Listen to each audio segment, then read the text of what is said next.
আসসালামু আলাইকুম সম্মানিত চিকিৎসকবৃন্দ, আমাদের সামনে আজকের এই সেশনে উপস্থিত আছেন বাংলাদেশের মেডিসিনের কিংবদন্তি একজন অধ্যাপক, যাকে আপনারা সবাই চিনেন এবং আমাদেরকে আপনারা বারবার তার ক্লাসের কথা অনুরোধ করছিলেন। তার এর আগেও আমাদের প্ল্যাটফর্মে 2টা ক্লাস নিয়েছেন এবং চমৎকার ক্লাসটা আপনারা সবাই খুব ভালোভাবে রেসপন্স করেছিলেন। তো আজকের ক্লাসটা তার শুরু করবেন। তার আজকের টপিক হচ্ছে approach to patient with headache. আমাদের হেডেক একটা আমরা জানি যে খুব কমন একটা সমস্যা। এই সমস্যা নিয়ে আমাদের অধিকাংশ চিকিৎসককে ডিল করতে হয়। তো স্যার এই টপিকটা আজকে তার শৈল্পিক বাচনভঙ্গি দিয়ে তার এই টপিকটার জ্ঞানে আমাদেরকে আজকে সমৃদ্ধ করবেন। স্যার, আপনাকে জেনেসিস অনলাইন ইউনিভার্সিটির পক্ষ থেকে স্বাগতম। তার ক্লাস শুরু করুন। আসসালামু আলাইকুম। ধন্যবাদ আপনাকে এবং জেনেসিস অনলাইন ইউনিভার্সিটি এবং যারা আজকে সংযুক্ত আছেন। হেডেক নিয়ে আজকে আলোচনা করতে চাই। এটা অবশ্য ওর অনুরোধে, শরীফের অনুরোধেই আমি এই টপিকটা আজকে বলছি। তো হেডেক সম্পর্কে তো আসলে সবাই জানে, অনেক কিছু জানে, এবং যারা ডাক্তার নয় ওরাও জানে, কারণ হেডেক হয় না এরকম লোকের সংখ্যা খুবই কম। বলে যে গত 1 বছরের মধ্যে যে কোনো সময়ে শতকরা প্রায় 60 ভাগ রোগীর মধ্যে কমপক্ষে একবার মাথা ব্যথা হয়েছে। লাইফ টাইম প্রিভ্যালেন্স যদি ধরা হয় তাহলে 100 ভাগ রোগীর কোনো না কোনো সময় মানুষের মাথা ব্যথা হয়েছে। এই জন্য বলে যে এটা লাইফ টাইম প্রিভ্যালেন্স হচ্ছে 100%। এবং এই জন্য বাংলায় প্রবাদ আছে, বলে যে যার মাথা নেই ওর মাথা ব্যথা নেই। তাহলে মাথা ব্যথা যার মাথা আছে ওর মাথা ব্যথা আছে। পাগল, ইডিয়ট বা মেন্টালি রিটার্ডেড ওরা ছাড়া বাকি সবার মাথা ব্যথা হতে পারে। মাথা ব্যথার রোগীগুলো বেশিরভাগ সময় আউট পেশেন্ট হিসেবে আসে, কিন্তু কিছু কিছু সময় ওরা ইমার্জেন্সিতেও প্রেজেন্ট করতে পারে। এই জন্য এটা ইমার্জেন্সিতে অ্যারাউন্ড দি ওয়ার্ল্ড যদি আমরা দেখি, বলে যে এটা number 3 cause of acute care seeking patients হচ্ছে, one of them is headache, and 2/3 of them are women, adult women. So most of the headaches, which is really paroxysmal headaches for long duration, দীর্ঘস্থায়ী কিছুদিন পর পর বারবার মাথা ব্যথা হয়। এই মাথা ব্যথাগুলো সাধারণত লেস সিরিয়াস কজ এবং আর কমনলি প্রাইমারি হেডেক্স। প্রাইমারি হেডেক্স মানে এই মাথা ব্যথাগুলোর কোনো কারণ জানা নেই, এইগুলাকে বলে প্রাইমারি হেডেক। তাহলে less than 10% of the acute severe headaches and some of the subacute headaches may have a serious underlying pathology causing the headache. তাহলে when there is an underlying pathology causing the headache, these headaches are called secondary headaches. তাহলে secondary হেডেক্স এর prevalence হচ্ছে less than 10%, কেউ কেউ বলতে চাই এটা less than 5%। তাহলে একটা ব্রেন টিউমার হেডেক করে এরকম হেডেক করে আপনার কাছে আসছে, এরকম রোগী জীবনে দেখবেন না, ইজ এ রিয়ারিটি। কিন্তু আবার আপনি দেখেও ফেলতে পারেন, কারো না কারো কাছেই তো যাচ্ছে। তাহলে বেশিরভাগ চিকিৎসক আমরা মাথা ব্যথা দেখতে গিয়ে ব্রেন টিউমার আবিষ্কার করতে পারবো না, কারণ brain tumour is not a common cause of headache, is a rare cause of headache. তাহলে আমরা যখন ক্লিনিক্যাল জাজমেন্ট করি আমরা বলি যে তুমি সবসময় you think of common things. If you think of common things, you will be commonly correct. If you think of rare things, you will be rarely correct. তাহলে এটা একটা রুল ফলো করি ইন ক্লিনিক্যাল জাজমেন্ট বা clinical diagnosis of patients from any disease. তাহলে যখন একজনের প্রথমে কাশি হয়েছে তখন ওর রেসপিরেটরি ইনফেকশন বা এরকম কমন কিছু চিন্তা করতে হবে, তারপরে গিয়ে একসময় টিবি চিন্তা করতে হবে, তারপর এটা টিউমার চিন্তা করতে হবে, তারপর গিয়ে ইন্টারস্টিশিয়াল লাং ডিজিজ করতে হবে, কারণ হচ্ছে এগুলো রেয়ার। তাহলে এই জন্য কমন যে হেডেক গুলা, যেগুলা প্যারক্সিসমাল হেডেক্স, এই হেডেক গুলাকে একটা ক্লাসিফিকেশন বা একটা আইডেন্টিফাই করাটা দরকার আছে, because identify ডিকটেটস most appropriate treatment option. তাহলে যদি আমি আইডেন্টিফিকেশনে যদি ক্লাসিফিকেশনে যদি ভুল করি বা ব্যাটিক করি, তাহলে আমার ম্যানেজমেন্টটা ব্যতিক্রম হয়ে যেতে পারে। এবং এছাড়াও যদি আমরা একই কথা সব ডাক্তার না বলি, তাহলে কিন্তু রোগীরা কনফিউজড হয়ে যায় যেমন মনে করেন একটা মাথা ব্যথা নিয়ে একজনের কাছে গেল, বললো যে তোমার টেনশন হেডেক। আরেকজনের কাছে বললো, উনি বললো যে মাইগ্রেন হেডেক। আরেকজনের কাছে গেল, বললো যে সাইনোসাইটিস। তখন কিন্তু রুগীটা কনফিউজড হয়ে যাচ্ছে, যে তাহলে বলে যে এতগুলো ডাক্তার দেখালাম, ওরা তো নিজেরা ওরা আমার কি হয়েছে তো এক একজন এক এক কথা বলে। তাহলে এই loss of confidence in the patient, এটাকে রিমুভ করার জন্য আমাদেরকে হেডেকটাকে ক্লাসিফাই করার দরকার আছে, মানে কোন হেডেক ওর হতে পারে এটা জানার দরকার আছে, জানতে চেষ্টা করতে হবে। এবং এছাড়াও যদি কোনো খারাপ কারণ থেকে থাকে, যেটা সেকেন্ডারি কজ অফ হেডেক থেকে থাকে, ওটা যদি অ্যাপ্রোপ্রিয়েটলি আইডেন্টিফাই করতে পারি এবং ট্রিট করতে পারি, পেশেন্ট মে বি কিওরড। তাহলে যদি বলো যে অ্যাপ্রোচ হচ্ছে যে, যেহেতু আমরা চিকিৎসকরা চাই যে পেশেন্টের সেফটি, পেশেন্টের কিওর উইদাউট সিকুয়েলি, পেশেন্টের সার্ভাইভাল, পেশেন্টের ডিউরেশন অফ হসপিটালাইজেশন, পেশেন্টের অফিস ওয়ার্ক এবং অন্যান্য হাউসহোল্ড ওয়ার্ক এগুলা পারফর্ম করতে পারতেছে কিনা, তাহলে এগুলা দেখে হেডেকের একটা চরিত্র নির্ধারণ করতে হয়। এই জন্য বলা হয় যে, বলে যে হেডেকটা এমন একটা জিনিস যেটা দেখাও যায় না, ধরাও যায় না, কিন্তু আমাদেরকে একটা ডায়াগনোসিস করতে হবে। তাহলে যেটা দেখাও যায় না, ধরাও যায় না, সিটি স্ক্যান করেও পাওয়া যায় না, এটা ডায়াগনোসিসের ভিত্তি কি? এটা ডায়াগনোসিসের ভিত্তি হচ্ছে ক্লিনিক্যাল ক্যারেক্টারিস্টিক্স। তাহলে যেটা বললাম, শতকরা 90% হচ্ছে প্রাইমারি হেডেক, মানে যে হেডেকের কোনো কারণ নেই। আর মাত্র 10% কম হচ্ছে সেকেন্ডারি হেডেক, যেগুলো একটা আইডেন্টিফায়াবল কজ আছে। তাহলে যখন আমরা ক্রনিক হেডেক অথবা লং ডিউরেশনের, যখন বলছে যে 1 বছর 2 বছর 5 বছর, তখন কিন্তু relatively benign causes are likely। এই জন্য যখন প্রশ্ন করছি, প্রথম প্রশ্ন হবে কতদিন ধরে আপনার মাথা ব্যথা। তাহলে কিন্তু রুগীরা, বিকজ যেমন টেনশন টাইপ হেডেক, এই মাথা ব্যথাতে রুগীরা কিন্তু ডাক্তারের কাছে সাধারণত আসে না, কারণ ওরা জানে যে ওর একটা মাথা ব্যথা হবে, অতীতেও হয়েছে, হওয়ার পরেও 2টা প্যারাসিটামল খেলে এটা ছেড়ে দেয়, এটা সে জানে। তাহলে ওরা কখন আমাদের কাছে আসে? ওরা যখন আমাদের কাছে আসে তখন হচ্ছে, ওকে আমি আবার পেয়েছি, এখন একটু কেন জি জানি স্যার, জি স্যার, ডিসকানেক্টেড হয়ে গেছিল। জি স্যার, জি স্যার।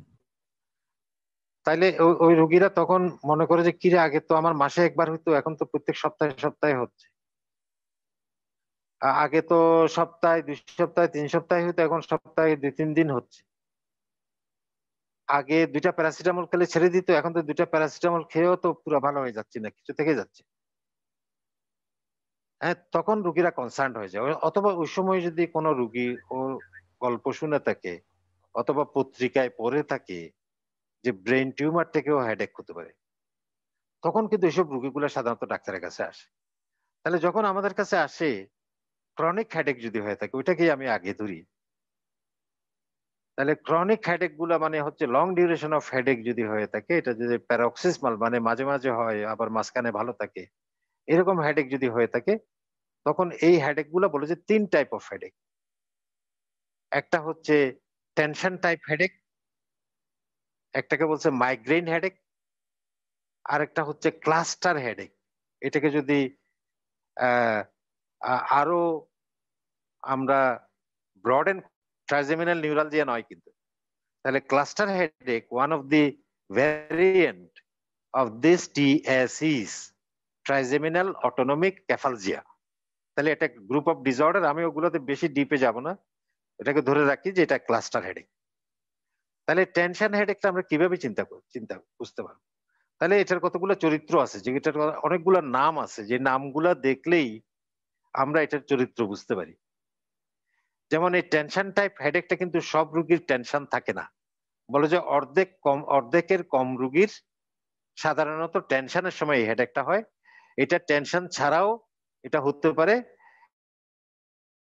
টেনশন হেডেক বললে অনেক রুগী অ্যাকসেপ্ট করবে না, বলবে যে না আমার কোনো টেনশন নাই, আপনি কি বলেন tension type headache, tension headache. এই জন্য এটার নাম হয়েছে টেনশন টাইপ হেডেক, TTH।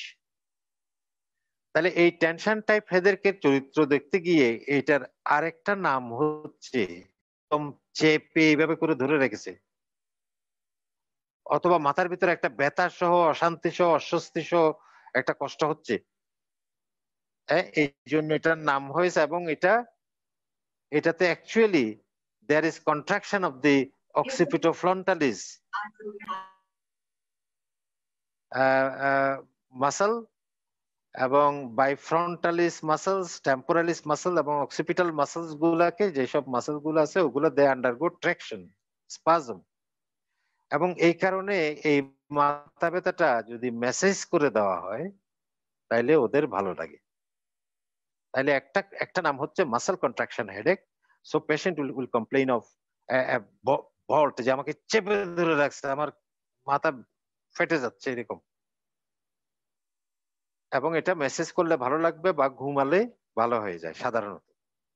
এটা একটা ক্যারেক্টার। 2 নম্বর হচ্ছে বলে যে এই হেডেককে আরেকটা নাম হচ্ছে বাইফ্রন্টাল হেডেক।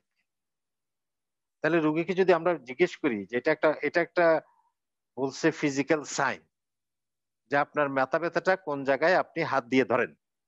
তাহলে রোগীরা যখন এভাবে এক হাত দিয়ে সামনে দিয়ে দুই দিকে দেখাবে, অথবা সামনে দিয়ে দুই দিকে এভাবে অথবা এইভাবে করে দেখাবে, তখন এই হেডেকটা হচ্ছে বাইফ্রন্টাল হেডেক। তাহলে tension type headache is a bifrontal headache. এটার আরেকটা নাম হচ্ছে বাইটেম্পোরাল হেডেক। তাহলে যেভাবে বাইফ্রন্টাল হয়, অনেকগুলো রোগী বলবে যে আমার এইদিকে মাথা ব্যথা, দুই দিকে, এইদিকে মাথা ব্যথা।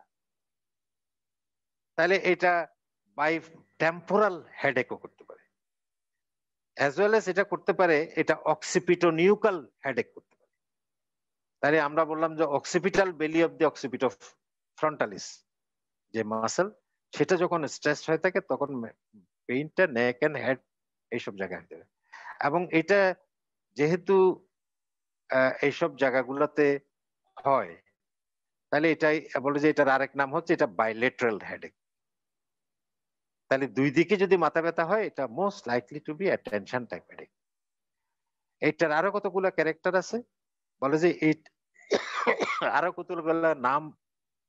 এটার আরেকটা নাম হচ্ছে বলে it is an afternoon headache. তাহলে most of the patients, most of the time, বেশিরভাগ সময় মাথা ব্যথা will be in the afternoon. সাধারণত রোগীরা এরকম একটা কমপ্লেইন করে, বলে যে আমি সারাদিন ভালো, অফিসে সকাল থেকে খুব ভালো কাজ করতেছি, লাঞ্চ করার পরে যখন কাজ করা শুরু করলাম তখন আস্তে আস্তে আমার মাথা ধরা শুরু হলো। এটা ধরতে ধরতে অফিস যখন 5টা বাজতেছে তখন তীব্র মাথা ব্যথা। এই তীব্র মাথা ব্যথা নিয়ে বাসায় ফিরে আসলাম, বাসায় এসে বউকে বলতেছে যে আমার মাথা চিপে দাও, মাথা টিপে দাও, অথবা 2টা প্যারাসিটামল খেলাম, ছেড়ে দিল, অথবা মাথা ব্যথা থাকতে থাকতে কিছু খেলাম না, রাতে যখন ঘুম দিলাম সকালে আবার ভালো। তাহলে এটা most of the time the headache is in the afternoon. তাহলে এই জন্য এই হেডেকের আরেকটা নাম হচ্ছে আফটারনুন হেডেক। এটার ক্যারেক্টারের মধ্যে প্রেসিপিটেটরস অফ দিস হেডেক, সেটা সাধারণত শারীরিক অথবা মানসিক চাপ থাকলে এই মাথা ব্যথাটা বেশি হয়ে যেতে পারে। যেমন হচ্ছে যে কোনো অস্বাভাবিক পরিস্থিতিতে সে রোদের মধ্যে গিয়ে হঠাৎ করে একদিন বেশি কাজ করলো, অথবা অন্য সময় যেরকম কাজ করে তার চেয়ে বেশি চাপের মুখে সে কাজ করলো, এবং অথবা হচ্ছে সে খুব টেনশনের মধ্যে আছে যে কোনো কারণে, পারিবারিক, অর্থনৈতিক, সামাজিক, ব্যক্তিগত, শারীরিক, এইসব কারণেও মাথা ব্যথা হতে পারে। তাহলে ফিজিক্যাল স্ট্রেস, মেন্টাল স্ট্রেস, দুইটার কারণে হতে পারে। স্লিপ ডেপ্রাইভেশন, যদি কোনো কারণে ঘুম না হয়, যদি বেশি ক্যাফিন জাতীয় কফি, চা এগুলো বেশি খাওয়া হয়, যদি টবাকো স্মোকিং বেশি করা হয়, এবং যদি রাতে ঘুম না হয়, ঘুম কোনো কারণে ঘুম না হয়, বা ইভেন কান্না করা, বেশি হাসি দেওয়া, এগুলোর পরেও এই tension type headache may be precipitate.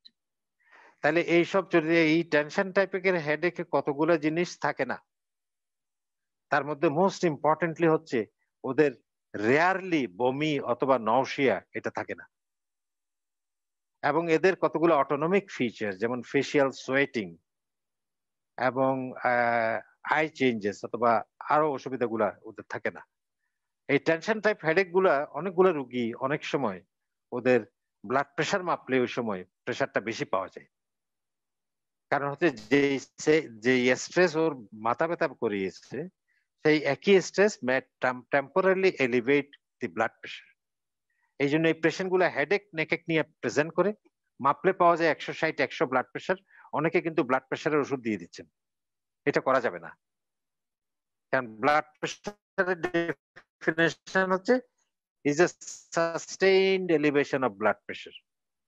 তাহলে at least 3 records of high blood pressure under basal condition পেলেই শুধু ব্লাড প্রেশার। এই জন্য অনেক সময় অ্যান্টি হাইপারটেনসিভ পেয়ে যায়, এবং পরে যখন সকালে ঘুম থেকে উঠতে যায় ওদের পোস্টারাল হাইপোটেনশন হয়, এবং পোস্টারাল হাইপোটেনশন হয়ে সকালবেলা ঘুম থেকে উঠে যে মাথা ঘুরানোর মতো হলো, এটা আরেকটা টেনশন সৃষ্টি করে এবং এটা প্রেসিপিটেট করতে থাকে। তাহলে এই রোগগুলো আইডেন্টিফাই করে আমরা ওদেরকে চট করে চিকিৎসা দিয়ে দেওয়া ঠিক হবে না। ব্লাড প্রেশারের জন্য ব্লাড প্রেশার থাকে না, ওদের কোনো ভিজুয়াল সিমটম থাকে না, ওদের অন্য কোনো নিউরোলজিক সিমটম থাকে না, এরাই হচ্ছে টেনশন টাইপ হেডেক, এবং এটাই হচ্ছে commonest headache of all types. এরপরে second common migraine headache. Tension হেডেকে যেরকম আমরা সত্যিকার ভাবে প্যাথোজেনেসিসটা বা প্যাথোলজিক মেকানিজমটা আমরা জানি না, কতগুলো জিনিস জানি। যেমন আমরা জানি যে দি ব্রেইন সোমাটিক স্টিমুলেশন, তাহলে ব্রেইন যদি কেটে ফেলি কেউ ব্যথা পাবে না। তাহলে ব্রেইনের মধ্যে যেসব স্ট্রাকচার গুলো, মেনিনজেস,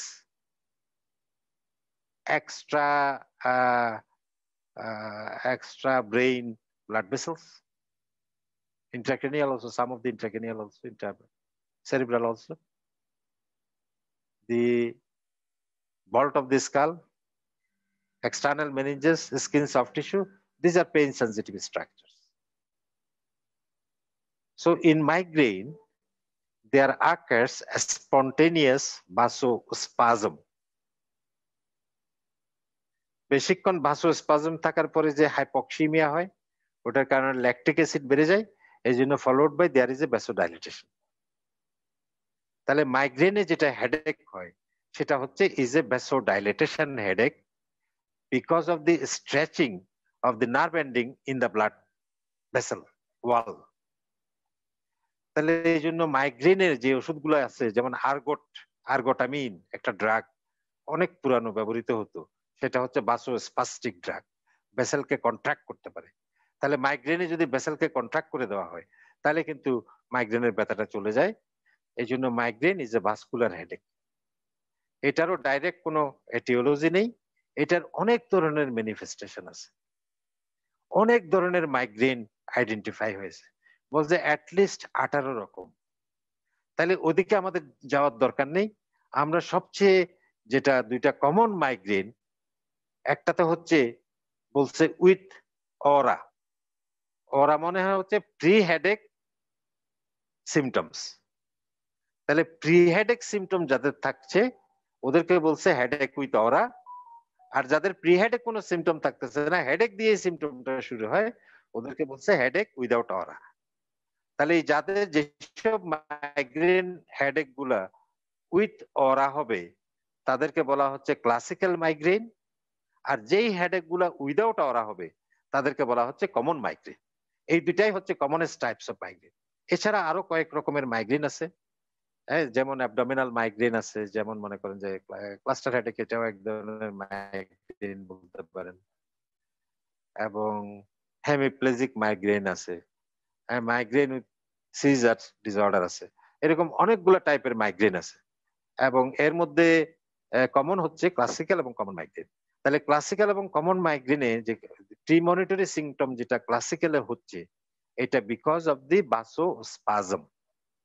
তাহলে ভাসোস্পাজমের ফেসে ব্রেইনের মানে সেরিব্রাল হেমিস্ফিয়ারের বিভিন্ন জায়গায় there may develop ischaemia because of the intense vasospasm occurring in the intracranial blood vessels. These blood vessels are also affected, extracranial এবং intracranial দুইটাই affected হয়, কিন্তু intracranial যখন এটা affected হয় তখন occipital lobe যদি circulation affected হয় তখন there is visual symptoms. was a flashes of light, zigzag lines. হঠাৎ মনে হলো যে কেউ আমার চোখে একটা টর্চ লাইট মেরে দিছে, আর এরপরেই মাথা ব্যথা শুরু হয়ে গেল। হঠাৎ করে মনে হচ্ছে যে অনেক বড় একটা বাল্ব এখানে জ্বলতেছে, এরপরে মাথা ব্যথা শুরু হয়ে গেল। অথবা মনে হচ্ছে আমি অনেকগুলো রেইনবোর মতো লাইন দেখতে পাচ্ছি, জিগজ্যাগ লাইন দেখতে পাচ্ছি, হ্যাঁ, অনেকগুলো স্টার দেখতে পাচ্ছি, তখন এটা হচ্ছে ভিজুয়াল অরা। এছাড়াও অডিটরি অরা, হ্যালুসিনেশন এবং স্পিচ এরকমও শোনা যেতে পারে। তাহলে কিছু স্মেল, হ্যাঁ, হঠাৎ করে বললো যে আমার তো বিরিয়ানির গন্ধ লাগতেছে, হ্যাঁ, বিরিয়ানির গন্ধ বলতে বলতেই ওর মাথা ব্যথা শুরু হয়ে গেল। তাহলে এইরকম সিমটম গুলা রিপিটেডলি হয়, এবং যখন হয় তখন এই হেডেক গুলাকে বলা হয় migraine with aura, headache with aura, এবং দিস আর দি ক্লাসিক্যাল মাইগ্রেনস। আর হচ্ছে কতগুলো হচ্ছে কোনো অরা থাকে না, ওদের স্পাজমটা অত ইন্টেন্স নয় যে ব্রেনে ইস্কেমিয়া করে ফেলবে, এই জন্য ওদেরটা কম থাকে, এই কারণে ওদের অরা থাকে না। এরপরে তারপরেও ইস্কেমিয়া থাকে, ডাইলেটেশন, এরপরে ডাইলেটেশন হয়, ডাইলেটেশন হলে ওদের ওই স্টেজে হেডেকটা হয়। তাহলে মাইগ্রেনের ক্যারেক্টার কি? মাইগ্রেন ডায়াগনোসিস করার জন্য বলছে যে অ্যাটলিস্ট 5টা অ্যাটাক হতে হবে, তাইলে আমি বুঝতে পারবো যে এটা নিশ্চিত মাইগ্রেন। এই জন্য অ্যাটাক যদি টোটাল লাইফ টাইমে যদি 5টার কম হয়, তখন এটা সন্দেহজনক মাইগ্রেন রেখে দিতে হবে, এবং 5টা হওয়ার পরে তারপর ডায়াগনোসিস লিখতে হবে যে ওটা মাইগ্রেন। তাহলে আগে কোয়ারি থাকবে, 5 অ্যাটাক হয়ে গেলে এটা কোয়ারি চলে যাবে, প্রশ্নবোধক চলে যাবে। তাহলে মাইগ্রেনের কি হেডেক? আমরা in contrast to the tension type headache, যে bilateral, bifrontal, bitemporal, these headaches in 60% of the patient, it is unilateral headache. তাহলে ক্লাসিক্যালি যদি প্রত্যেকবার যদি ইউনিলেটারাল হেডেক হয়, এটা মাইগ্রেন। তাহলে এই ইউনিলেটারাল হেডেকটা আবার মাঝে মাঝে একবার এদিকে হয়ে আরেকবার এদিকে হতে পারে, কিন্তু তারপরও এদিকে হলেও এটা ইউনিলেটারাল থেকে যায়। অনেক সময় একদিকে হওয়ার পরে পরে এসে বাইলেটারাল হয়ে যেতে পারে, কিন্তু সেটা বিগিনিংটা হচ্ছে unilateral. So unilateral headache is strongly suggestive of a migraine headache. এর সাথে আমরা বললাম যদি অরা থেকে থাকে তাহলে তো এটা মাইগ্রেন। এছাড়া হচ্ছে এটার সাথে কমনলি অ্যাসোসিয়েটেড থাকে ভমিটিং অ্যান্ড নাউসিয়া। তাহলে যে হেডেক যতবার মাথা ব্যথা হয় প্রত্যেকবার বমি হয়, যদি কোনো হেডেক হয়ে থাকে, এটা ইউনিলেটারাল হোক বাইলেটারাল হোক দুই দিকে হোক, এটা মাইগ্রেন। তাহলে ভমিটিংটা এরকম associated with migraine headache. Vomiting না হয়ে অনেকের নাউসিয়া হতে পারে, প্রত্যেকবার যদি মাথা ব্যথার সাথে নাউসিয়া হয় প্রত্যেকবার, এটা তখন এটাকে মাইগ্রেনের ফেভারে যাবে। এরপরে হচ্ছে মাইগ্রেনটা হচ্ছে very sudden development in contrast to relatively slow development of tension type headache. এই জন্য মাইগ্রেন হেডেকটা any time of the day নাইটে হতে পারে। যেমন আমরা টেনশন টাইপ হেডেককে বলেছি এটা আফটারনুন হেডেক, মাইগ্রেন হেডেক কিন্তু is often A morning headache. তাহলে সকালবেলা যখন মাথা ব্যথা হচ্ছে, বারবার হচ্ছে, ইউনিলেটারাল হচ্ছে, ভমিটিং অথবা নাউসিয়া হচ্ছে, very likely to be migraine. এর সাথে আরো কতগুলো ক্যারেক্টার থাকে। বলছে the first attack of migraine attacks begins in their teens, মানে 13 থেকে 19 বছরের মধ্যে ফার্স্ট অ্যাটাক অফ মাইগ্রেনটা হয়ে থাকে। তাহলে এরকম আগের যে ক্যারেক্টার গুলো বলেছে এগুলোর সাথে যদি ফার্স্ট অ্যাটাকটা যদি টিন এজে হয়ে থাকে, তখন এটা very very likely to be migraine. মানে almost half of the patient অথবা half of the patient have a strong family history. তাহলে পরিবারের আরেকজন শুদ্ধ ফার্স্ট ডিগ্রি রিলেটিভ, মানে হচ্ছে ভাই বোন মা বাবা চাচা মামা খালা ফুফু দাদা দাদি নানা নানি, এটা হচ্ছে ফার্স্ট ডিগ্রি। এই ফার্স্ট ডিগ্রি যদি মাইগ্রেন থেকে থাকে তাইলে এটাকে মাইগ্রেন ডায়াগনোসিসকে ফেভার করে। এবং এই জন্য মাইগ্রেনটা অনেক সময় খুব তীব্র হতে পারে, অনেক সময় কম তীব্র হতে পারে, এবং মাইগ্রেনের রোগীরা সাধারণত বুঝতে পারে যে আমার মাথা ব্যথা আগেরটা হয়েছে, এবং এই জন্য এটা ডায়াগনোসিস করার সময় আমাদেরকে সতর্ক থাকতে হবে।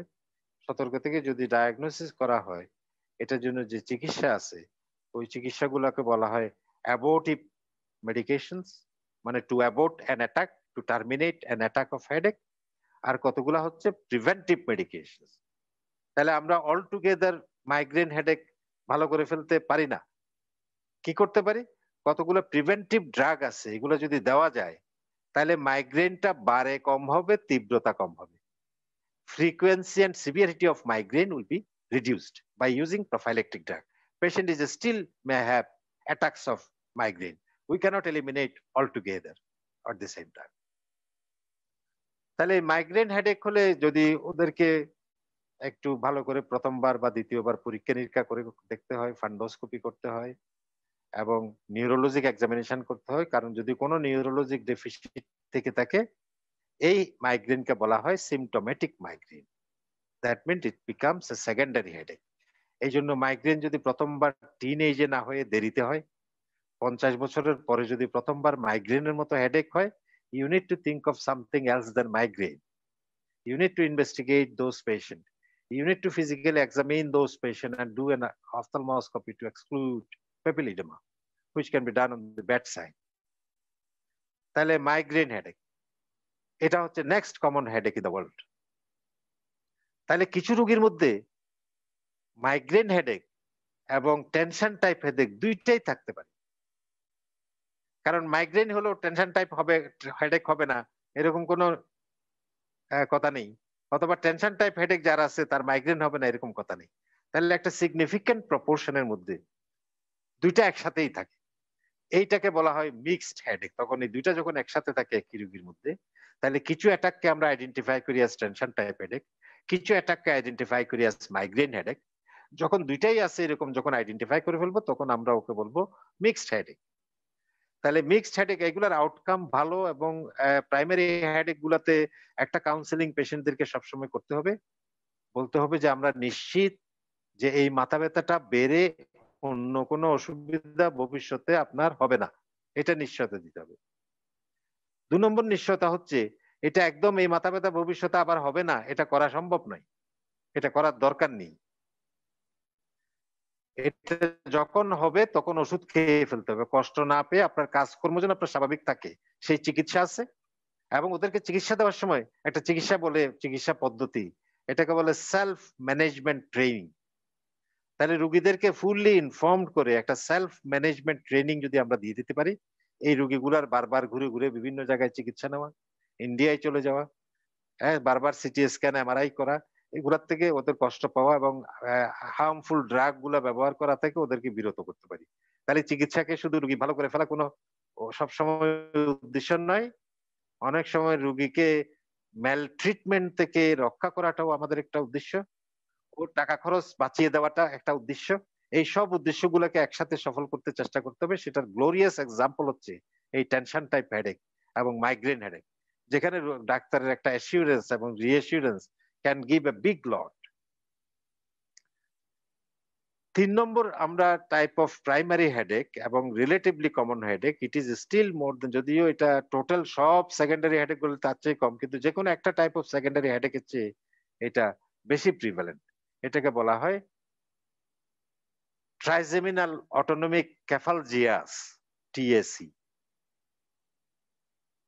এই ট্রাইজেমিনাল অটোনমিক ক্যাফালজিয়াস এই জিনিসটা এ কারণে বলা হয়েছে যে ওই রোগীগুলার হেডেকের সাথে অটোনমিক সিমটম থাকে। অটোনমিক সিমটম মানে হচ্ছে ওদের facial sweating, Horner syndrome like features like miosis, drooping of the eyelid, edema of the eyelid, stuffiness of the nose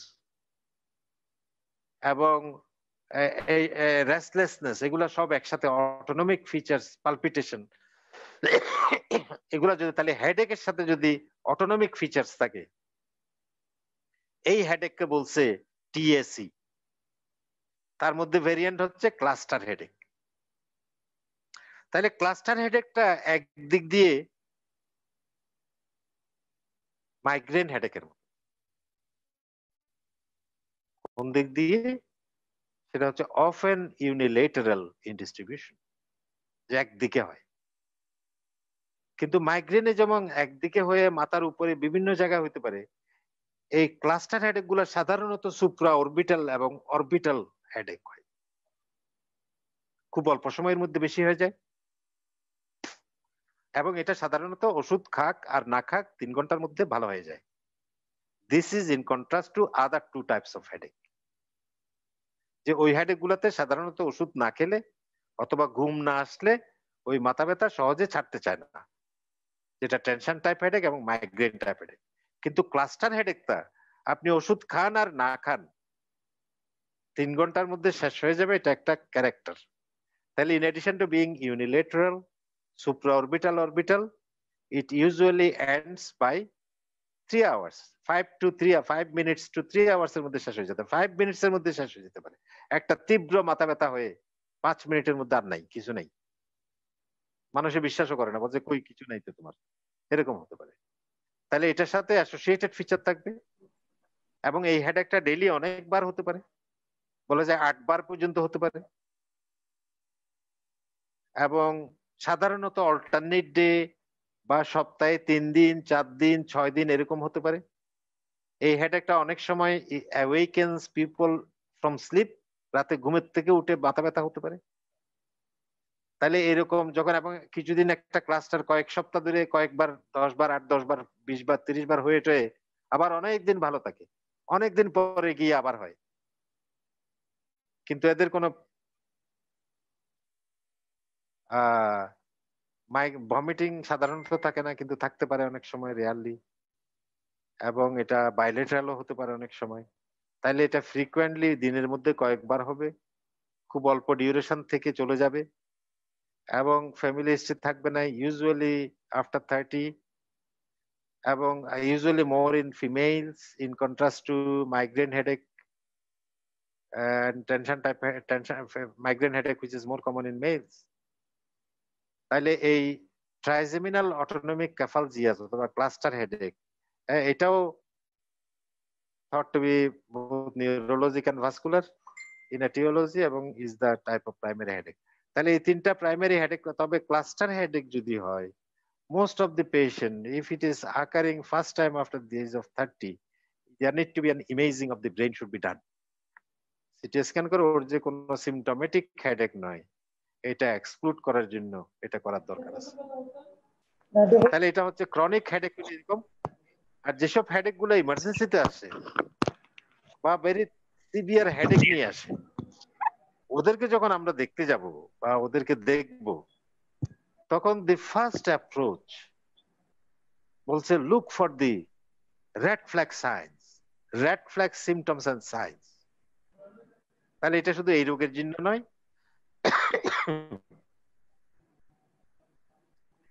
যে কোনো ইমার্জেন্সি রোগী হলে ওদেরকে বলে যে তুমি রেড ফ্ল্যাগ সাইন দেখো। রেড ফ্ল্যাগ মানে লাল পতাকা। লাল পতাকা দেখাচ্ছে মানে আপনি যদি ইন্টারভেনশন না করেন তাহলে অ্যাক্সিডেন্ট হবে। তাহলে লাল পতাকা সাইন কোনগুলা? লাল পতাকা গুলা কেন লাল পতাকা বলা হচ্ছে? বলে যে ওদেরকে যদি সঠিক সময়ে সঠিক চিকিৎসা না দেওয়া হয়, that can be life threatening or that can be organ threatening. তাহলে এই সেকেন্ডারি হেডেক গুলো অত্যন্ত গুরুত্বপূর্ণ, যে they present with some of the features which we need to think of. তাহলে এটা সেকেন্ড। নর্মালি ক্রনিক হেডেক হলেও যদি এরকম সম্ভাবনা থাকে আমরা এই প্রশ্নগুলো করি। ক্রনিক হেডেক যদি নাও হয়ে থাকে, তারপরে যে অ্যাকিউট হেডেকের সবার ক্ষেত্রে আমরা এই জিনিসগুলো দেখে থাকি, যেগুলো যদি থেকে থাকে তাহলে ওদেরকে আমাদেরকে সন্দেহ করতে হবে, যে এটাকে ইনভেস্টিগেট করতে হবে, এটাকে অ্যাপ্রোপ্রিয়েট ট্রিটমেন্ট করতে হবে, এটা নিউরোলজিক রেফারেল করা লাগতে পারে, অথবা এটাকে আমাকে থরলি ফিজিক্যাল এক্সামিনেশন করতে হবে। তাহলে ওই রেড ফ্ল্যাগ গুলো কি? তাহলে one of the red flag if বলে যে if the headache awakens the patient from sleep, আমরা বলেছি ক্লাস্টার হেডেকও কিন্তু ঘুম থেকে তুলে ফেলতে পারে, কিন্তু যদি কোনো নতুন তীব্র মাথা ব্যথা যদি রাতে ঘুম থেকে তুলে ফেলে, তখন এটাকে চিন্তা করতে হবে যে এটা খারাপ হতে পারে। অথবা ওই হেডেকটা যদি ভালসালভা ম্যানুভার করলে যদি বেড়ে যায়, তখন ওই হেডেককে এটা একটা রেড ফ্ল্যাগ সাইন। তাহলে যেগুলো ভেনাস সাইনাস থ্রম্বোসিস আছে সেগুলোতে যদি রোগীরা ভালসালভা ম্যানুভার করে, তখন মাথা ব্যথাটা তীব্রভাবে বেড়ে যেতে পারে। ভালসালভা ম্যানুভার হচ্ছে forced expiration against closed glottis। তারা করে যে একটা শ্বাস ধরে রাখতে পারি, এটা গ্লটিস বন্ধ করে যদি আমি ফোর্সড এক্সপিরেশন করি, এটা হচ্ছে ভালসালভা ম্যানুভার। এটা করলে যদি মাথা ব্যথা তীব্র হয়ে যায়, এটা একটা রেড ফ্ল্যাগ সাইন যে পেশেন্টকে হসপিটালাইজ করতে হবে এবং পেশেন্টকে আমাদেরকে ইমেজিং অফ দ্য ব্রেইন করতে হবে। এছাড়া কোন রোগীর হেডেকের সাথে যদি ফিভার, নেক স্টিফনেস অথবা লিমিটেড নেক মুভমেন্ট, ফিভার, নেক স্টিফনেস এবং নেক পেইনফুল নেক মুভমেন্ট, এটা যদি থেকে থাকে, this is called a red flag sign, because many of these patients could be meningitis, meningism, or meningoencephalitis. So if the patient has any degree of confusion to impaired consciousness, patient has history of seizure, these are red flag signs. So confusion, যে মানুষ কথা বুঝতে পারছে না, কথা সঠিকভাবে বলতে পারছে না, কথা আমি প্রশ্ন করছি একটা উত্তর দিচ্ছে আর একটা, these are confusion. তাহলে কনসাস হয়েও পেশেন্ট কনফিউজড, অথবা পেশেন্ট অজ্ঞান হয়ে গেছে যে কোনো কারণে, অথবা পেশেন্টের এপিলেপটিকের মতো সিজার হয়েছে, একটা সিজার ডিসঅর্ডার হয়েছে, তখন these are red flag sign. তারপর বলে যে হেডেকটা specifically the migraine headache is aggravated by movement, কিন্তু টেনশন হেডেকটা মুভমেন্টে অ্যাগ্রাভেট করে না। এই জন্য মাইগ্রেন হেডেক বলে যদি আপনি সিঁড়ি বেয়ে উপরে উঠেন তখন ওর মাথা ব্যথাটা বেড়ে যাবে, এটা আমি বলতে ভুলে গেছিলাম। কিন্তু টেনশন টাইপ হেডেক এটা হয় না। তাহলে কোন রোগীর যদি নড়াচড়া করতে, মাথা শুইতে, বসতে, উঠতে, হাঁটতে, নড়তে চড়তে যদি মাথা ব্যথা বেড়ে যায়, তখন এটা একটা রেড ফ্ল্যাগ সাইন। তাহলে এই রোগীগুলোকে আমাদেরকে, যদি কোনো ফোকাল নিউরোলজিক ডেফিসিট ওর থেকে থাকে, যে হাত উইকনেস অথবা সেন্সরি লস, মোটর, সেন্সরি অথবা ওয়াকিং, স্পিচ, ভিশন, হিয়ারিং, এগুলা যে কোনো জায়গায় যদি কোনো ফোকাল নিউরোলজিক ডেফিসিট থেকে থাকে, তখন this is a red flag sign. যদি পেশেন্টের হিস্ট্রি অফ হেড ইনজুরি থাকে, headache after head injury is a red flag sign. আরেকটা বলে থান্ডার ক্ল্যাপ হেডেক, মানে severe headache which the patient have never experienced in life. এটা thunder clap বলা হয় এই জন্য যে রোগী বলে যে আমার মাথায় বাস পড়ছে মনে হচ্ছে, থাড়া পড়ছে মনে হচ্ছে। তাহলে এই জন্য এই থান্ডার ক্ল্যাপ হেডেক 5 মিনিটের মধ্যে রিচেস ম্যাক্সিমাম ইন্টেন্সিটি, এটা হচ্ছে character of the thunder clap headache, হচ্ছে within 5 minutes maximum to maximum intensity, এটাকে থান্ডার ক্ল্যাপ হেডেক বলা হচ্ছে। এটা যদি কখনো হয়ে থাকে তখন এটা সাধারণত ইন্ট্রাক্রানিয়াল হ্যামোরেজ হয়, হ্যাঁ, তখন আমাদেরকে অবশ্যই এই রোগীকে রেড ফ্ল্যাগ হিসেবে ধরে নিতে হবে। কতগুলো রোগী যদি প্রি এক্সিস্টিং ডিজিজ থেকে থাকে, ওদের যদি নতুন করে কোনো হেডেক হয়, যেমন যেসব রোগী এইচআইভি ইনফেক্টেড আমরা জানি, অথবা এইডস আছে আমরা জানি, এই রোগীর যদি নিউ হেডেক হয়, একটা ক্যান্সার রোগীর যদি নতুন করে মাথা ব্যথা হয়, একটা এল্ডারলি পেশেন্টের যদি নতুন করে মাথা ব্যথা হয়, একটা প্রেগনেন্ট পেশেন্টের যদি নতুন করে মাথা ব্যথা হয়, এই সবগুলা কন্ডিশনকে বলা হচ্ছে এগুলো রেড ফ্ল্যাগ সাইন। তখন আমাকে খুঁজে দেখতে হবে যে ওদের অন্য কোনো সেকেন্ডারি আছে কিনা। এছাড়া বেড সাইড এক্সামিনেশনে যদি আমরা কখনো ফান্ডোস্কোপি করে থাকি, যদি পেপিলোইডোমা থেকে থাকে ফান্ডোস্কোপিতে, তখন এটা একটা রেড ফ্ল্যাগ সাইন। এই জন্য বেশিরভাগ রোগী যারা স্পেশালিস্ট হবে বা হচ্ছে, ওদেরকে ফান্ডোস্কোপি দেখে প্র্যাকটিস করতে হবে যেন পেপিলোইডোমা আইডেন্টিফাই করে। বলছে first attack of severe headache after the age of 50, 50 বছরের পরে যদি প্রথমবারের মতো কোনো হেডেক হয় যেটা কখনো আগে ছিল না বা হয়নি, তখন এটাকে একটা রেড ফ্ল্যাগ সাইন। এছাড়াও একটা রেড ফ্ল্যাগ সাইন আছে, সেটাকে বলছে যদি টেম্পোরাল যদি টেন্ডারনেস থাকে, টেম্পোরাল আর্টারি যদি টেন্ডার হয়, এটা তখন টেম্পোরাল আর্টারাইটিস একটা রোগ, ওটা হতে পারে, that is a medical emergency. ওটাতে যদি আমরা চিকিৎসা দিতে দেরি করি তাহলে রোগীর সাইট লস, ভিশন লস হয়ে যেতে পারে, কমপ্লিট লস অফ ভিশন হতে পারে, এবং এটাতে টেন্ডারনেস অফ দ্য টেম্পল এটা থাকে। বেশিরভাগ রোগী যেগুলা টেনশন টাইপ হেডেক অথবা মাইগ্রেন টাইপ হেডেক, ওদেরকে যদি আমরা মেসেজ করি ওরা আরাম পাবে, বলে যে ভালো লাগছে। কিন্তু টেম্পোরাল আর্টারাইটিস হলে ও হাত দিলে বলছে উ ব্যথা লাগছে, হাত দিলে বলবো উ ব্যথা লাগছে, তখনই এটা টেম্পোরাল আর্টারাইটিস চিন্তা করতে হবে। টেম্পোরাল আর্টারাইটিস এর আরো যে ফিচার আছে সেটা হচ্ছে একটা ট্রিপল ডিজিট ইএসআর থাকে, যে ওদের 100-র বেশি ইএসআর থাকে। তাহলে in addition to doing CT scan আমাদেরকে ওই জিনিস হেডেক খুঁজে দেখতে হবে। এছাড়া হচ্ছে এই রেড ফ্ল্যাগ গুলা যদি আইডেন্টিফাই করতে পারি, তখনই কিন্তু আমরা অ্যাপ্রোপ্রিয়েট ডায়াগনোসিসের দিকে আগাতে পারি যে কি হবে। তাহলে এখন যেটা একটা কমন জিনিস হচ্ছে রেজড ইন্ট্রাক্রেনিয়াল প্রেসারের কারণে যে হেডেক হয়, সেই হেডেকে এই হেডেক গুলা দেখেন মানুষ কিন্তু এমন অবজারভেন্ট হতে পারে। এই জন্য বলছে যে একজন ক্লিনিশিয়ানকে has to have an eagle eye. কিন্তু ইগল সাই তো হওয়া সম্ভব না। ইগল সাই হচ্ছে 2 কিলোমিটার উপর থেকে নিচে মুরগির বাচ্চাকে দেখে ওইটার উপর ডাইভ করে ওই বাচ্চাকে ধরে ফেলে। তাহলে ইগল সাই এরকম পেনিট্রেটিং আই, তাহলে এটা হওয়া সম্ভব নয়। সম্ভব না হলেও আমাকে চেষ্টা করতে হবে আমার যেন ইগল সাই এর মতো আমি এরকম ডেফিনিটিভ হতে পারি এরকম। তাহলে মানুষের অবজারভেশন গুলো এমন হতে পারে। এই কুশিং সাহেব, কুশিংস ডিজিজ, আপনারা কুশিং সিনড্রোম, উনার অনেক আবিষ্কার আছে। উনি এমন একজন অবজারভেন্ট ছিলেন, উনি আবিষ্কার করেছে সেই সময় যখন কোনো সিটি স্ক্যান ছিল না, এক্সরে ছিল না, পোস্টমর্টম ছিল না।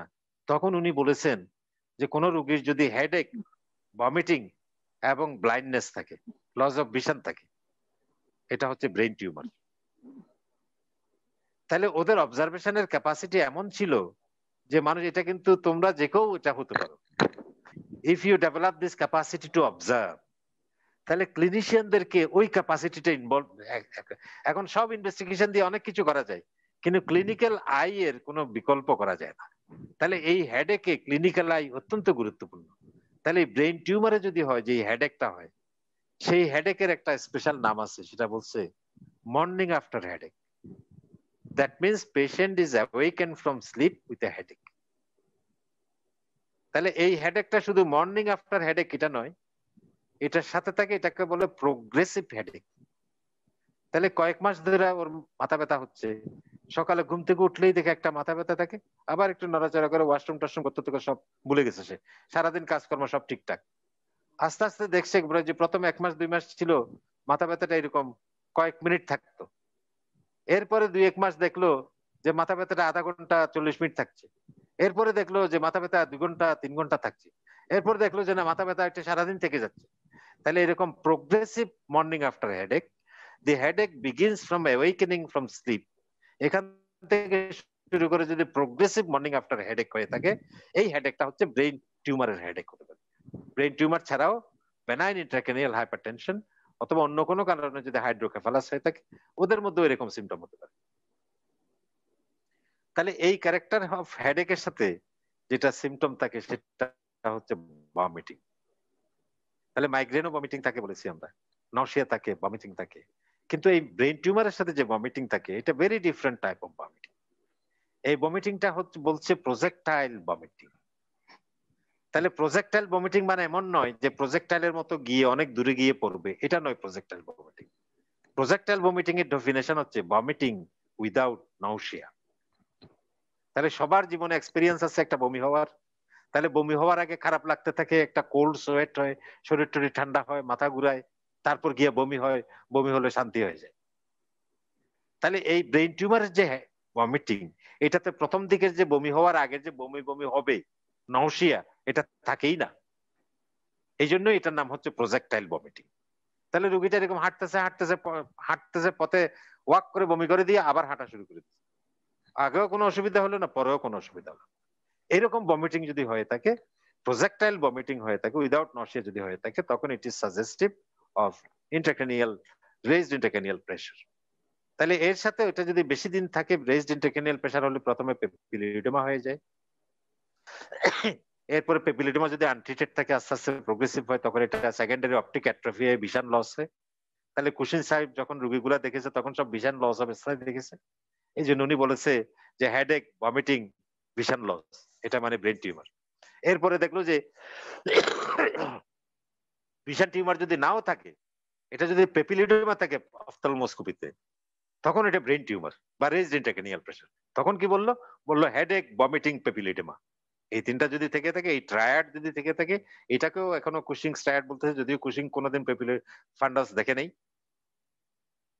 তারপরে হেডেক, ভমিটিং, পেপিলিডেমা যদি কোনো রোগীর থেকে থাকে, এটা হচ্ছে হেডেক অফ ব্রেন টিউমার। এছাড়া হেডেক আর কতগুলো সিরিয়াস হেডেক আছে, এটা হচ্ছে মেনিনজাইটিস এবং মেনিনজোএনকেফালাইটিস। এই হেডেক গুলা হচ্ছে very severe acute headache, and is often occipitonuchal in distribution.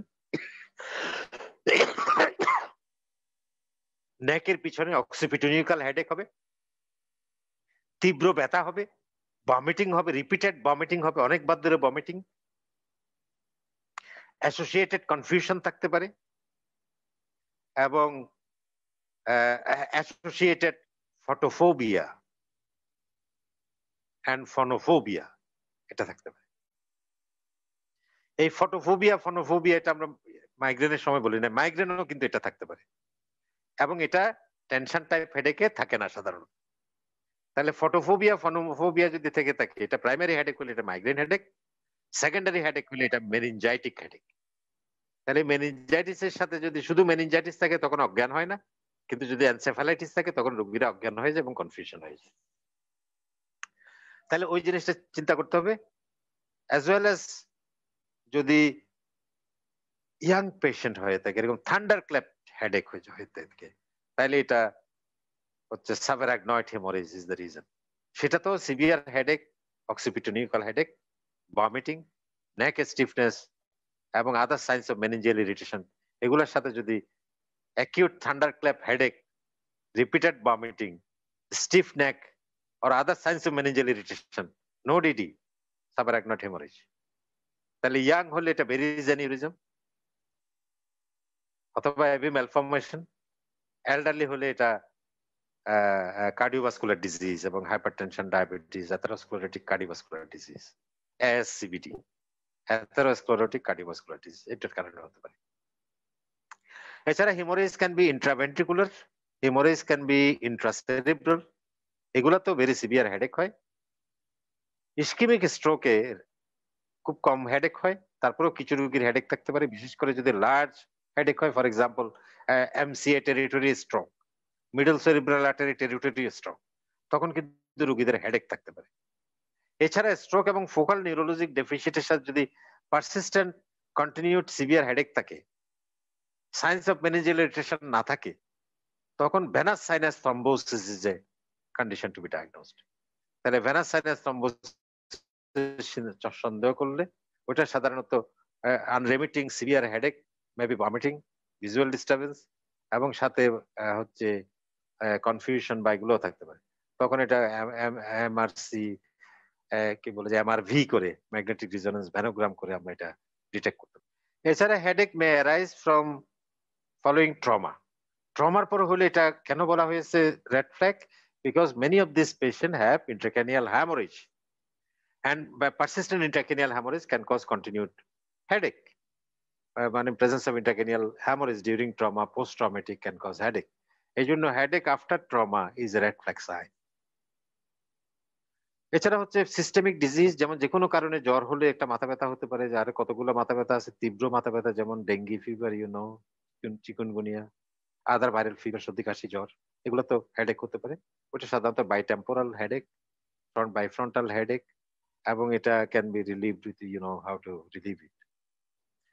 এর বাইরে হচ্ছে যেগুলা structure in and around the head, যেসব জায়গাগুলো আছে এগুলোর থেকে হেডেক অ্যারাইজ করতে পারে, এবং it is important to know about. তাহলে যে কান থেকে আসলে সেটা সাধারণত অটাইটিস মিডিয়া অথবা মাস্টার্ডাইটিস যদি থেকে থাকে, এটা পেইনটা অ্যারাউন্ড দি ইয়ার এবং হেডের মধ্যে লোকেটেড থাকে, এটার কারণে হতে পারে। অনেক সময় প্যারানাজাল সাইনাসিস, এটা ফ্রন্টাল হতে পারে, এটা ম্যাক্সিলারি হতে পারে, এটা ইথময়েডাল সাইনাস হতে পারে। যে কোনো জায়গায় যদি সাইনোসাইটিস থেকে থাকে, তাহলে সাইনোসাইটিস উইথ হেডেকের মোস্ট ইম্পর্টেন্ট ফিচার হচ্ছে কন্টিনিউড নেজাল ডিসচার্জ অথবা ব্লক নস্ট্রিলস। তাহলে যদি হেডেকের সাথে continued discharge, thick discharge, specially thick discharge অথবা পাস ডিসচার্জ এবং ব্লক নস্ট্রিল যদি থেকে থাকে, তখন এটা can be unilateral, it can be bilateral. তাহলে frontal headache, frontal sinus is the commonest sinus, এরপরে হচ্ছে ম্যাক্সিলারি সাইনাস, এবং দুইটাতেই one of the more aggravating factor যে মাথা নিচু করলে খুব বেশি তীব্র ব্যথা হয়ে যায়। যেমন রোগীরা বলবে যে মামি রুকুতে গেলে অথবা সিজদা দিতে গেলে আমার মনে হয় যে মাথাটা ফেটে যাবে, চোখটা ভেঙে খুলে পড়ে যাবে। এরকম হেডেক যখন হবে, এটা ওদের সাধারণত জ্বর থাকতে পারে অথবা জ্বর ভাবও থাকতে পারে জ্বর না থাকলে। এইগুলো যদি সাথে থেকে থাকে তখন এটা হচ্ছে সাইনাস অরিজিনেটেড হেডেক। এছাড়া অনেক সময় টিথ, আপার মোলার, আপার মোলার টিথ গুলা থেকে যদি ইনফেকশন হয়, ইউজুয়ালি পেরিওডেন্টাইটিস, এপিক্যাল ডেন্টাল অ্যাবসেস, এগুলা হলে অনেক সময় এটা ইট can B presented as headache. তখন রোগীদের চিবাইতে ব্যথা হবে, এটাই হচ্ছে মোস্ট ইম্পর্টেন্ট ফিচার, যে ভাত খাইতে গেলে চিবাইতে ব্যথা হচ্ছে। এবং একটা দাঁত ভেরি টেন্ডার থাকতে পারে, পারকাশন করলে এটা ভেরি হাইলি টেন্ডার হবে। এগুলা দেখে আমরা dental origin of the headache we can look at. এরপরে হচ্ছে অনেক সময় টেম্পোরোম্যান্ডিবুলার জয়েন্ট থেকে হতে পারে, টেম্পোরোম্যান্ডিবুলার জয়েন্ট থেকে হতে পারে এবং টেম্পোরাল আর্টারি থেকে হতে পারে, এটা আমরা বলেছি টেম্পোরাল আর্টারাইটিস। টেম্পোরোম্যান্ডিবুলার জয়েন্ট থেকে যেটা হয় সেটা সাধারণত চিউইং এর সময় এটা অ্যাগ্রাভেট করে এবং এটা বেশি হতে পারে। এছাড়া কতগুলা নিউরালজিয়া আছে, ট্রাইজেমিনাল নিউরালজিয়া, এবং এটা কমন, এটা কোনো এবং এটা ট্রাইজেমিনাল নিউরালজিয়ার কারণে একটা ল্যান্সিনেটিং, stabbing, burning type of pain which can be triggered by movement or stroking of the area, এবং it remains limited to distribution of the one of the areas of the trigeminal nerve, so it can be orbital, maxillary or mandibular branch of the trigeminal nerve, and headache can be due to that. এখন আর যেহেতু শুধু diagnosis বলার কথা ছিল, আমি ওখানে থাকবো থেকে আমরা এখন দেখি যে কোন রোগগুলোকে আমাদেরকে ইনভেস্টিগেট করতে হবে। তাহলে যেসব রোগীগুলা হচ্ছে এনি রেড ফ্ল্যাগ সাইন, যাদেরই রেড ফ্ল্যাগ সিমটম এবং সাইন থাকবে, তখন ওদেরকে আমাদেরকে ইনভেস্টিগেট করতে হবে। ইনভেস্টিগেটের মধ্যে কমন ইনভেস্টিগেশন হচ্ছে কমপ্লিট ব্লাড কাউন্ট, যেটা যদি কোনো ইনফেক্টিভ এটিওলজি হয়ে থাকে এটা পলিমরফ লিউকোসাইটোসিস থাকে, আর হচ্ছে টোটাল কাউন্ট অফ ডাব্লিউবিসি বেশি থাকতে পারে, এবং অনেক সময় প্লেটলেট কমে যায়, এরকম ফেব্রাইল ইলনেস গুলো হেডেক করতে পারে, জন্য আমরা একটা কমপ্লিট ব্লাড কাউন্ট করব। ইএসআর দেখে খুব বেশি কিছু বোঝা যায় না, কিন্তু যদি ট্রিপল ডিজিট ইএসআর হয়, যদি খুব বেশি ভেরি হাই ইএসআর থাকে, তখন টেম্পোরাল আর্টারাইটিস এর আদার ফিচার যদি থেকে থাকে, এটা টেম্পোরাল আর্টারাইটিস হতে পারে। এবং এটা অনেক সময় ক্রনিক্যালি স্লোলি প্রোগ্রেসিবল, এটা টিবি মেনিনজাইটিস হতে পারে, বা আরো যেগুলো malignant condition, metastatic disease of the brain, এগুলোর কারণে হতে পারে। এই জন্য we require any symptomatic, any red flag patient, we need to investigate.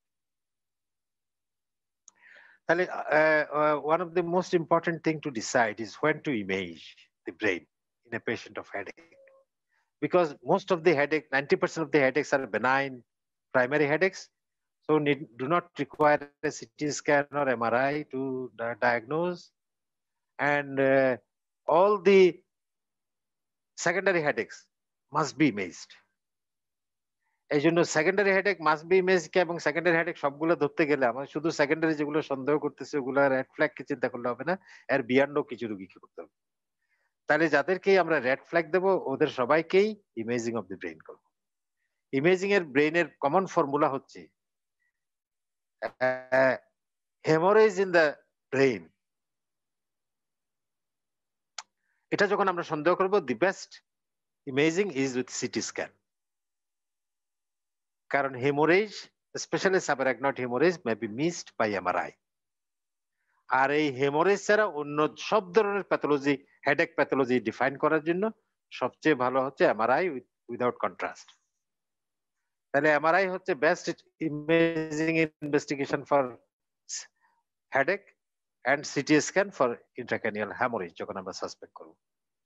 তাহলে এইসব জায়গায়, এবং যেসব রোগীগুলো অনেক সময় রোগীরা এসে বলে যে আমারটা একটু স্ক্যান করে দেখেন, এটা বললেই কিন্তু আমরা করব না।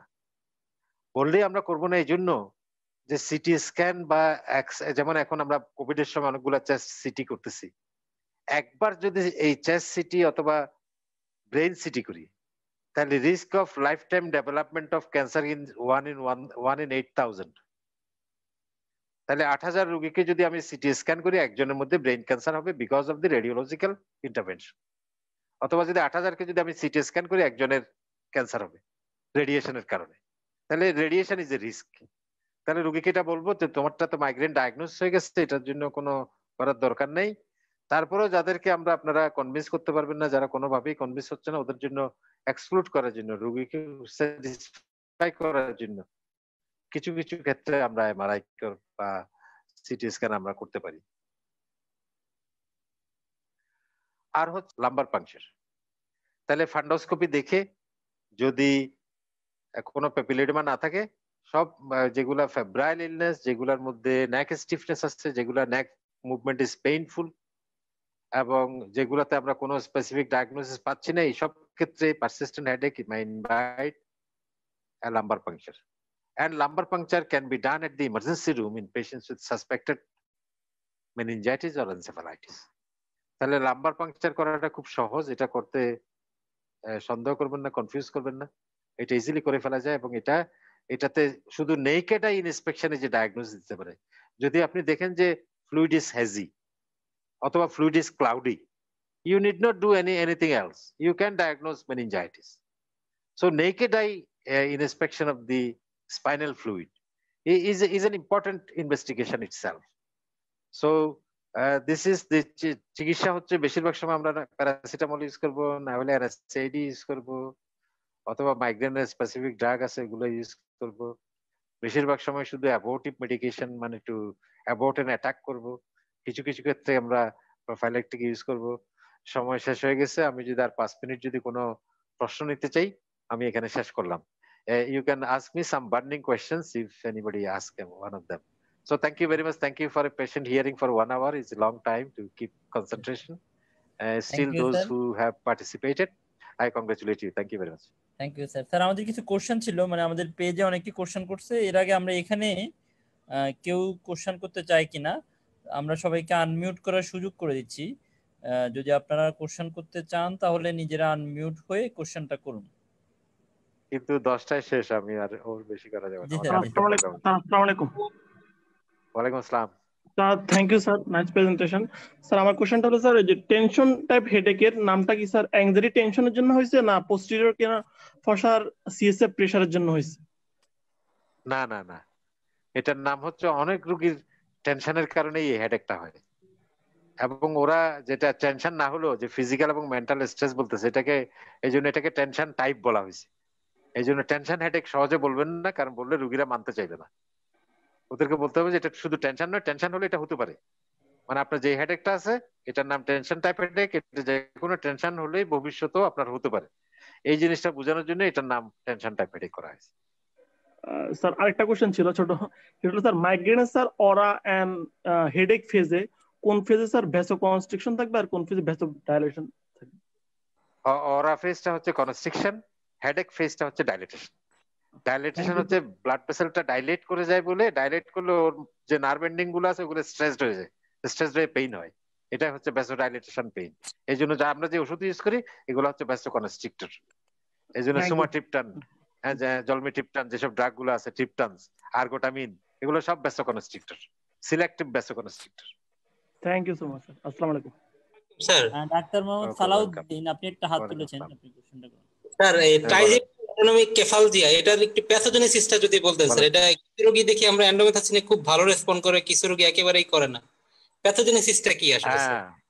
হ্যাঁ হ্যাঁ, এটা প্যাথোজেনেসিস আসলে জানা নাই যে এটা কম্বাইন্ড নিউরোভাস্কুলার বলে মনে করা হয়। নিউরোভাস্কুলার কারণে এটা একটা ট্রানজিয়েন্ট হর্নার সিনড্রোমের মতো প্রেজেন্ট করতে পারে। অটোনমিক ম্যানিফেস্টেশন গুলো আর কোয়াইট কমন। এই জন্য এটা somehow there is neuro stimulation এবং somehow there is vascular headache, এই দুটা মিলেই টিএসি। এই জন্য এটার স্পেসিফিক ডায়াগনোসিস এখনো লোকেট করা সম্ভব নয়। Many raised levels of hydroxytryptamine, 5-hydroxytryptamine, serotonin, bradykinin has been observed in those patients. Thank you sir.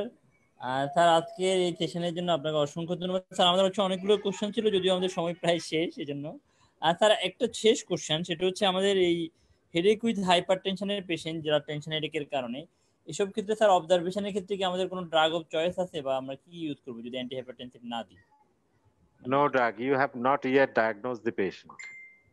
For diagnosing the patient, you need to measure blood pressure under basal condition, যখন symptom নেই।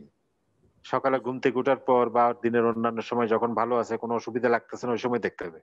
কারণ মাথা ব্যথার কারণে যে blood প্রেশারটা বাড়ছে এটাকে বলা হয় রিঅ্যাক্টিভ হাইপারটেনশন। রিঅ্যাক্টিভ হাইপারটেনশন হচ্ছে অনেক কারণে হয়।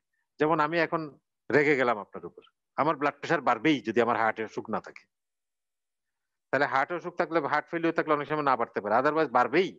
এই বাড়বেই যেটা বলতেছে এটা হচ্ছে রিঅ্যাক্টিভ হাইপারটেনশন। তাহলে এই রিঅ্যাক্টিভ, এই জন্য ইয়ের পরে, স্ট্রোকের পরে পেশেন্টের ব্লাড প্রেশার বেড়ে যায়। এই জন্য ওটা নামানো ঠিক না। কিন্তু ইসকেমিক স্ট্রোক হলে পেশেন্টের ব্লাড প্রেশার কখনো নামানো ঠিক নয়। এটা 180/120 উপরে না হলে প্রেশার কমাতে হবে না। প্রেশার কমালে ওদের ইনফার্ক্ট সাইজটা অনেক বড় হয়ে যায়। এই জন্য reactive hypertension is an important thing to be considered. এই জন্য ব্লাড প্রেশারের রোগীকে আমাদেরকে sustained elevation of blood pressure প্রমাণ করতে হবে। Sustained elevation of blood pressure থাকলেই এটা হাইপারটেনশন, আর নাহলে তো অ্যান্টি হাইপারটেনসিভ পাবে না, ডায়াগনোস করার আগে পাবে না। ওদেরকে অ্যাংশিওলাইটিক দিতে হবে rather then anti hypertensive. Thank you sir. Sir আমাদের সময় প্রায় শেষ, আপনি 1 ঘন্টা সময় নিয়ে এই জন্য বলেছিলেন। আমাদের কোশ্চেন আসছে অনেকগুলো, আমরা ইনশাল্লাহ হয়তো এগুলো নিয়ে আলাদা একটা সেশন করব যেখানে তারা একটু সময় দিতে পারবেন। স্যার আপনাকে জেনেসিস অনলাইন ইউনিভার্সিটির পক্ষ থেকে আমাদের কেমন হয়েছে? আমি তো স্লাইড লাইট দেখাই নাই, এমনি স্যার বললাম। স্লাইডের এটাতে চেয়ে আপনার এই ভালো হয়েছে না? ক্লাসগুলো সবচেয়ে ভালো হয় স্যার, যেখানে আপনি সরাসরি মানে আপনার চেহারা যারা দেখতে পারে এবং সরাসরি কথা বলতে পারে। এই ক্ষেত্রে স্যার আমি আপনার টাইম লাইনে স্যার আমাদের ইয়াটা পাবেন, এই মানে এটা আমি শেয়ার করছি, যেটা আপনার টাইম লাইনে পাবেন। এবং খুব অনেকগুলো প্রশ্ন স্যার, আপনি যদি প্রশ্নগুলো পরে দেখেন হয়তো কোন একটা সেশনে আপনি প্রশ্নগুলো আনসার দিতে পারবেন। মানে অনেকগুলো প্রশ্ন স্যার অনেকেই করছে। সবাইকে ধন্যবাদ স্যার আমাদের এই সেশনের জন্য, এবং স্যারকে স্পেশালি ধন্যবাদ স্যার, তার অনেক ব্যস্ততার মধ্যে থেকে আজকের এই ক্লাসটি নিয়েছেন। এবং স্যার যদি মাঝে মাঝে আমাদেরকে আরো 2-1টা ক্লাস নেন তাহলে আমাদের আরো ভালো লাগবে ইনশাল্লাহ। যদিও স্যার অনেক ব্যস্ত এবং অনেক কিছু নিয়ে ব্যস্ত। তার সবার একটা অনুরোধ ছিল, মানে আমি আজকে সবার সামনেই বলি, সেটা হচ্ছে স্যার আপনি শুধু ক্লিনিশিয়ান না, আপনি ক্লিনিক্যাল রিসার্চ এর ক্ষেত্রে বাংলাদেশে একজন পথ প্রদর্শকদের একজন। মানে এটা স্যার আসলে সামনাসামনি বলাটা আপনি পছন্দ করেন না, তারপর আমি বলতেছি। তো এই ক্ষেত্রে স্যার অনেকের একটা ইয়া ছিল যে স্যার এরকম যদি একটা সেশন করা যেত, সেটা হচ্ছে মানে ক্লিনিক্যাল প্র্যাকটিসের পাশাপাশি কিভাবে রিসার্চটাও আগানো যায় বা কিভাবে করবে। ওকে, ঠিক আছে, ইন্ট্রোডাকশন টু ক্লিনিক্যাল রিসার্চ করব একদিন। Thank you sir. স্যার আপনাকে অসংখ্য ধন্যবাদ। আমরা না, কিন্তু এটা তো এখানে তোমার অডিয়েন্সটা যদি ডাক্তার না হয়, শুধু আন্ডার গ্রাজুয়েট হলে ওদেরকে বুঝতে অসুবিধা হবে। স্যার এখানে আর আমাদের যদি এখানে গ্রাজুয়েট তো হয়, স্যার প্রায় 45,000-এর মতো ডাক্তার আছে, এবং এর মধ্যে মেডিকেল স্টুডেন্ট আছে প্রায় 20,000-এর মতো, আর বাকি সবাই কিন্তু পোস্ট গ্রাজুয়েট ট্রেইনি স্যার। এবং আপনার সেশনগুলোতে পোস্ট গ্রাজুয়েট আচ্ছা ঠিক ট্রেইনিরাই আছে, স্যার বেশি থাকে ইনশাআল্লাহ। জি sir. Sir thank you sir. Okay, sir I will আপনি টক একটু অন আপনার ইন্ট্রোডাকশন টাইম টু ক্লিনিক্যাল লাইনে রিসার্চ। এই আপনার কোশ্চেনগুলো স্যার একটু দেখেন, সবাই যে কোশ্চেনগুলো করছে ইনশাআল্লাহ আচ্ছা ঠিক স্যার। আছে, ওকে ওকে, থ্যাংক ইউ স্যার। আসসালামু আলাইকুম। ওকে, থ্যাংক ইউ ওয়েলকাম, স্যার, ভালো আসসালামু থাকবেন। আলাইকুম। Thank you. হ্যাঁ, থ্যাংক ইউ।